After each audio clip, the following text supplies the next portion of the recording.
Varicose veins కి సరైన చికిత్స కోసం సంప్రదించండి ఎవిస్ హాస్పిటల్.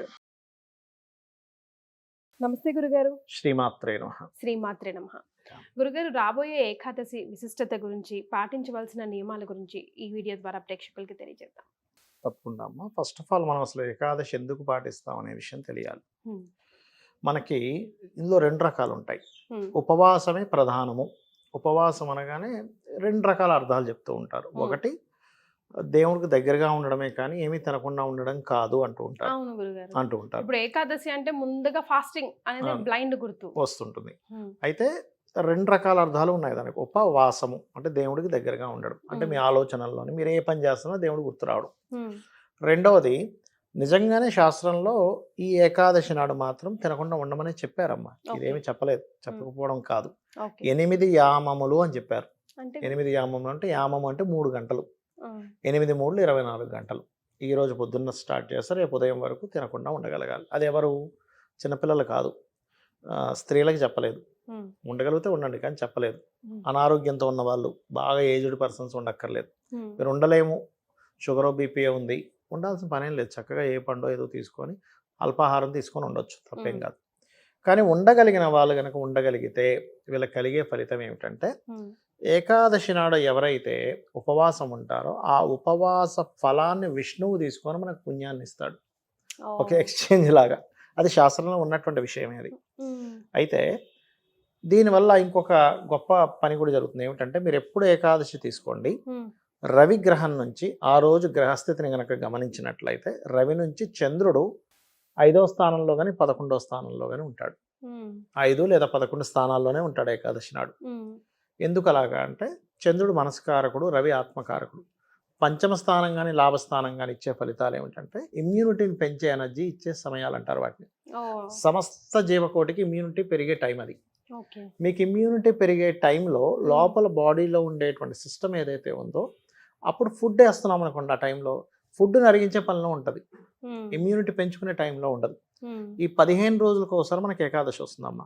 15 రోజులకు ఒకసారి మీరు కనుక ఏమీ తినకుండా సైలెంట్గా ఉంటే లోపల అదేం చేస్తుంది అంటే క్లీనింగ్ ప్రాసెస్ పెట్టుకుంటుంది. దీని మీద జపాన్లో ఒకతనికి నోబెల్ బహుమతి కూడా వచ్చింది.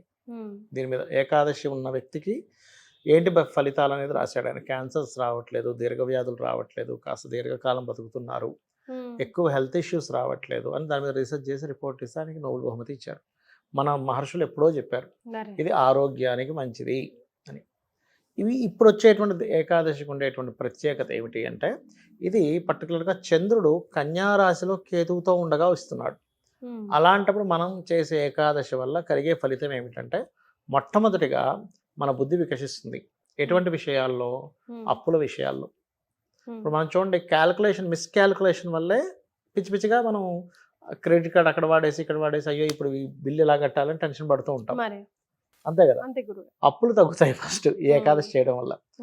అయితే ఎవరికైనా తీవ్రంగా అప్పులు ఉన్నాయనుకోండి, ఏకాదశి నాడు శ్రీమన్నారాయణ్ణి, లక్ష్మీదేవిని ప్రార్థన చేసుకొని విష్ణువుడు కూడా ప్రార్థించి ఓం అపర్ణాయై నమః అనే మంత్రం చేసుకోవాలి. ఎంత మీరు ఓం అపర్ణాయ నమః అనే మంత్రం చేసుకుంటే అంత తొందరగా మీకు ఫైనాన్షియల్ క్రైసిస్ నుంచి బయటపడతారు. మీకు అనిపించవచ్చు ఇది ఏమిటంటే అలా ఎలా బయటపడతాము, అది ఎట్లా నా పని నేను చేసుకుంటే బయటపడతానేమో అంటే అలా కాదు. ఇక్కడ ఏంటంటే భగవంతుని యొక్క అనుగ్రహం ఉన్నప్పుడు ఏదో రూపంలో భగవంతుడు మనకి ఉన్న శాలరీ హైక్ అవ్వడానికో, బిజినెస్ డెవలప్ అవ్వడానికో మన బుద్ధి అలా పనిచేసేలా చేస్తాడు.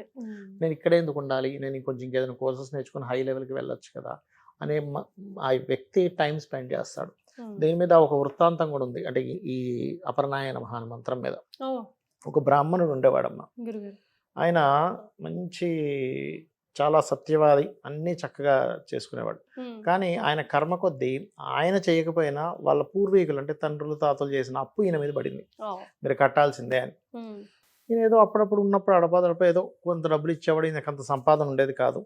కానీ ఒకరోజు ఊరు వాళ్ళందరూ ఏం చేశారంటే, ఈయన ఇలా కాదు, ఈయన ఏదో చేసి మొత్తం మీద మనం ఈయన దగ్గర తీసుకుందాం డబ్బులు అని చెప్పని ఇంటికి వచ్చారు. ఈయన రోజు అమ్మవారి ఆరాధన చేసేవాడు. ఒక్కొక్క నామంతో, లలిత సహస్రనామాల్లో ఒక్కొక్క నామంతో పూజ చేసేవాడు. అందరూ వచ్చారు, వాళ్ళ భార్య చూసి ఏమంటే పూజ చేసుకుంటున్నారు, కూర్చోండి వస్తారని చెప్పింది. లోపలికి వెళ్ళి చెప్పింది అప్పుడు వాళ్ళు వచ్చారు అని. అప్పుడే సరిగా అపర్ణ అనే నామంతో చేస్తున్నాడు. గుర్తుకొచ్చింది ఆయనకి, అమ్మ అపర్ణ అంటే అప్పులు తీర్చే తల్లి అంటారు, పర్ణములు విడిచిపెట్టింది అంటే శివుడి కోసం తపస్సు చేస్తూ ఆకు కూడా తినలేదంట, ఎండిన ఆకు కూడా స్వీకరించలేదు, అంత తపస్సు చేసింది శివుడి కోసం అమ్మవారు.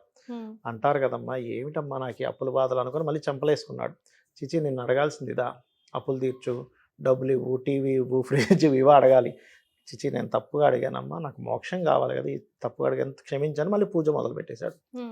పూజ కంప్లీట్ అయిపోయింది. ఈయన బయటకు వచ్చాడు. వచ్చి చెప్దాంలే ఇక మళ్ళీ ఇంకొంచెం గడువు అడుగుదామని బయటకు వచ్చి, ఏమంటే నాకు ఇంకొంచెం గడువు కావాలి అని అడగగా వాళ్ళందరూ గడువు కావాలి అంటే అందరూ ఇచ్చేశారు. ఒక పాప వచ్చింది లోపల నుంచి, ఇది పెట్టి పట్టుకొని వచ్చింది. మా నాన్నగారు మీకు ఎవరెవరికి డబ్బులు ఇవ్వాలని అడిగింది అంటే మేము చూపించాం, అందరికీ డబ్బులు ఇచ్చేసింది.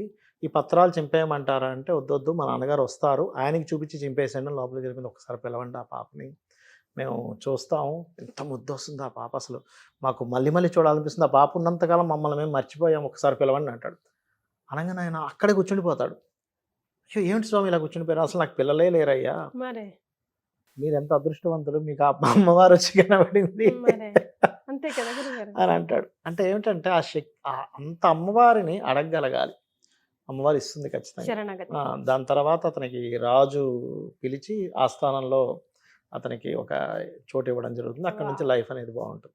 ఏంటంటే అంత శక్తి ఉంటుంది. ఇప్పుడు అనవచ్చు ఏమండి మేము చేస్తే అమ్మవారి పిల్ల రూపంలో వస్తుందా అంటే ఈ కాలం వేరు.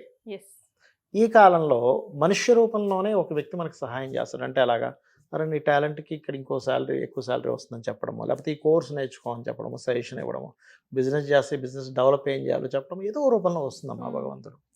కాబట్టి చూపిస్తాడు, ఖచ్చితంగా దారి చూపిస్తాడు. కనీసం 40 నిమిషాలు చేయాలి మంత్రాన్ని, చేస్తే కనుక ఖచ్చితంగా అప్పులు తీరతాయి.